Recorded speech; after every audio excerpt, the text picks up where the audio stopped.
अध्यक्ष महोदय, आज ही से पूरे एक साल पहले किसान आंदोलन शुरू हुआ था। केंद्र सरकार द्वारा जो 3 काले कानून पारित किए गए, बिना किसानों से पूछे, बिना जनता से पूछे, अपने अहंकार में लोकसभा और राज्यसभा के अंदर जो इनका बहुमत है, लोकसभा में बहुमत है, राज्यसभा में भी काफ़ी सीट है, उसका जो इनका अहंकार है कि हम तो कुछ भी पास करा लेंगे, उस अहंकार के रहते जो इन्होंने ये काले कानून पास किए, इनको लगता था कि किसान आएंगे, थोड़े दिन आंदोलन करेंगे, चीखेंगे, चिल्लाएंगे, फिर घर चले जाएंगे।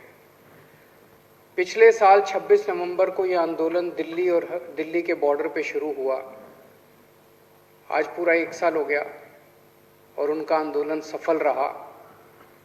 सबसे पहले मैं देश के किसानों को तहे दिल से बहुत बहुत बधाई देना चाहता हूं। इस आंदोलन में सब लोग शामिल हुए, कोई प्रत्यक्ष रूप से, कोई अपने अपने घर से दुआएं भेज रहे थे। जो भी इस देश का भला चाहते हैं, सब ने इस आंदोलन का समर्थन किया। महिलाओं ने, व्यापारियों ने, स्टूडेंट्स ने, पत्रकारों ने, बुजुर्गों ने, यूथ ने, बच्चों ने, इस धर्म के लोगों ने, उस धर्म के लोगों ने, इस जात के लोगों ने, उस जात के लोगों ने, सब लोगों ने इसका समर्थन किया। सब ने दुआएं दी इसकी सफलता के लिए। सभी देशवासियों को मैं बधाई देना चाहता हूं। खासकर मैं पंजाब के किसानों को बधाई देना चाहता हूं, क्योंकि उन लोगों ने इस पूरे आंदोलन की अगुवाई की, उन्होंने इस पूरे आंदोलन की लीडरशिप की। जिस तरह से बहुत बड़े स्तर के ऊपर ट्रैक्टर ट्रॉली पंजाब से आए, यहाँ पे आके बैठ गए। पंजाब की उन महिलाओं को मैं बधाई देना चाहता हूँ जो कंधे से कंधा मिला के यहाँ पे कई दिनों तक इस आंदोलन में बॉर्डर के ऊपर उनके साथ बैठी हुई थी।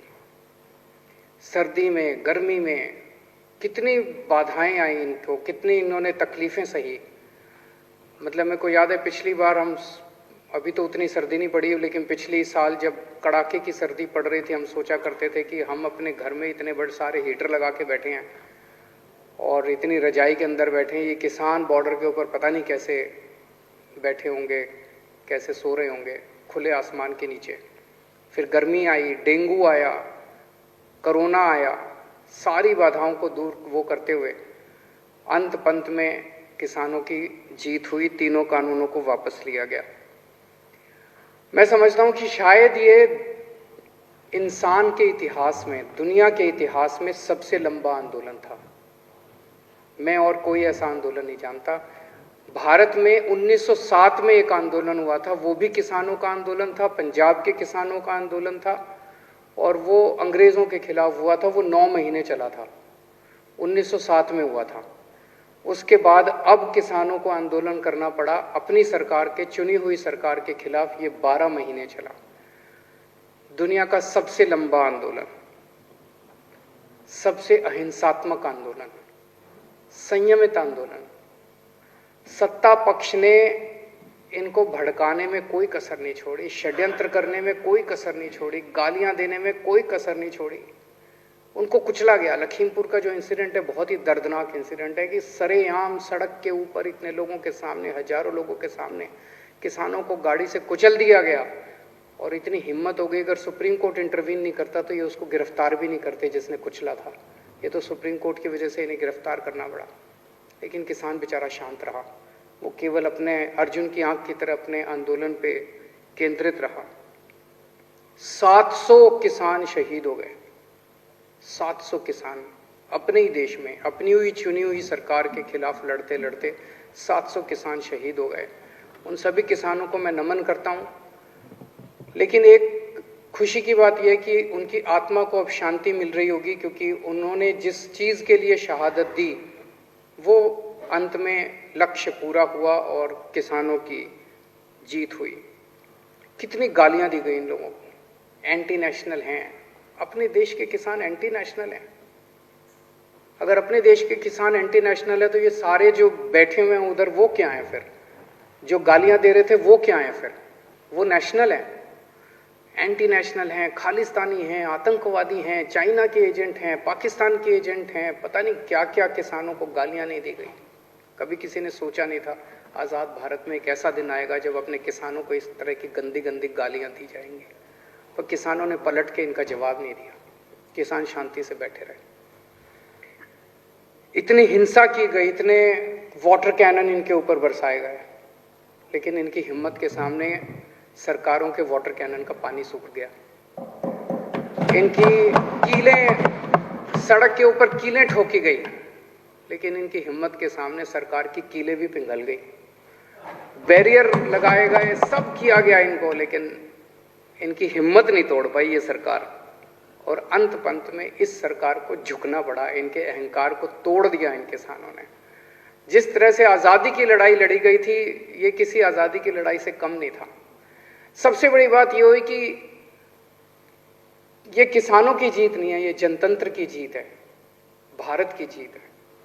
इस देश के अंदर जो पिछले कुछ सालों से लोगों का डेमोक्रेसी के ऊपर से भरोसा उठता जा रहा था कि यार इस देश के अंदर तो कुछ चलता ही नहीं है, इनकी मेजॉरिटी आ गई है, कुछ भी कर लेते हैं, किसी के खिलाफ भी ये करते हैं, वो करते हैं, रेड मारते हैं, लोगों को तंग करते हैं, डेमोक्रेसी तो बची ही नहीं देश के अंदर। ऐसा इनको भी लगता है। इनसे जब प्राइवेट में बात करो, ये भी बहुत दुखी हैं, ये भी सारे बहुत दुखी हैं वो, लेकिन ऊपर से ऑर्डर आते हैं कि भाई यहाँ पे जो ज़्यादा तेज बोलेगा उसको पद मिलेगा। तो इनकी मजबूरी है, पर ये हैं सारे अपने ही, दिल से ये सारे अपने साथ हैं। सो जनतंत्र की जीत हुई है, जनतंत्र में लोगों का भरोसा बढ़ा है बहुत ज़्यादा। ये एक तरह से हवन था, उस हवन में हम सब लोगों ने भी अपनी तरफ से एक चम्मच घी का डाला। जब हमारे को फाइल आई हमारे पास कि किसान आ रहे हैं, पंजाब से चल पड़े हैं, बॉर्डर पे पहुंचने वाले हैं, उन किसानों के लिए स्टेडियम्स को जेल बनाया जाएगा, तो मेरे को अपने अन्ना आंदोलन के दिन याद आ गया। उस टाइम हमें भी जेलों में रखा गया था, इन्हीं स्टेडियम्स के अंदर हम भी रहे हैं, हमने भी रातें काटी हैं इन्हीं स्टेडियम्स के अंदर। तो मैं समझ गया कि ये स्टेडियम के अंदर इनको पटक देंगे सबको, किसानों को, और आंदोलन खत्म। फिर तुम स्टेडियम में बैठे रहो, जितने भी दिन बैठना है तुम करते रहो। तो हमने मंजूरी नहीं दी, बहुत नाराज़ हुई केंद्र सरकार, बहुत नाराज़ हुई। वैसे ही बहुत तंग करते हैं, मैंने सोचा और थोड़ा तंग कर लेंगे, क्या फ़र्क पड़ता है। तो बहुत नाराज़ हुए। बॉर्डर के ऊपर जितनी ज़रूरत पड़ी, जब जब ज़रूरत पड़ी, पानी की, खाने की, टॉयलेट्स की, हमने पूरी मदद की किसानों की। तो हमने अपनी तरफ से जो भी हो सकता था पूरा किसानों की मदद की। एक चीज़ मैं देख रहा हूँ, मतलब बेशर्मी की भी हद होती है। जब ये 3 काले कानून लाए गए तो भाजपा वालों ने चारों तरफ वाह क्या मास्टर स्ट्रोक है, और जब ये तीनों कानून वापस लिए गए तो बोले वाह क्या मास्टर स्ट्रोक है।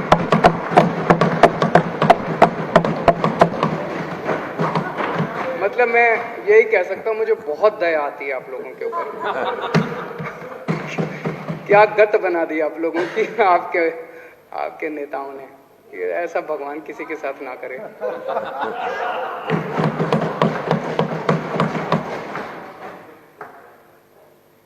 किसानों की जो मांगे हैं, अभी जो पेंडिंग मांगे हैं, हम उनका पूरा समर्थन करते हैं। टेनी साहब को तुरंत केंद्रीय मंत्रिमंडल से बर्खास्त किया जाना चाहिए। मुझे नहीं पता कि केंद्र सरकार की क्या मजबूरी है, कुछ तो मजबूरी होगी जो उस एक आदमी का बोझ लेके केंद्र सरकार अपने कंधे पे ढो रही है। क्यों नहीं उसको हटा देते? मुझे नहीं पता कि उनकी क्या मजबूरी है, कुछ मजबूरी होगी जरूर, लेकिन पूरा देश मांग करता है कि ऐसे व्यक्ति को तुरंत बर्खास्त किया जाए। एमएसपी की जो उनकी डिमांड है वो बिल्कुल जायज़ है, इसके ऊपर हमने भी बहुत अध्ययन किया है। ये राजनीतिक तौर पे नहीं, मुझे लगता है अगर एमएसपी लागू हो जाता है तो देश की एग्रीकल्चर सेक्टर को बहुत बड़ा फायदा होगा, पूरा का पूरा बदल सकता है। जितने केसेस, झूठे केसेस इन लोगों के ऊपर लगाए गए हैं वो सारे वापस लिए जाएं, और जो 700 किसान शहीद हो गए उनके परिवारों को उचित मुआवजा दिया जाए। किसान जब तक वहाँ बैठे हैं, किसान तय करेंगे वो कब उठना चाहते हैं। जब तक किसान वहाँ बैठे हैं हम किसानों के साथ हैं, पूरी तरह से किसानों के साथ हैं, हर कदम पे उनके साथ हैं। और गोपाल राय जी द्वारा जो यहाँ पे प्रस्ताव पेश किया गया, मैं उसका पूरा समर्थन करता हूँ।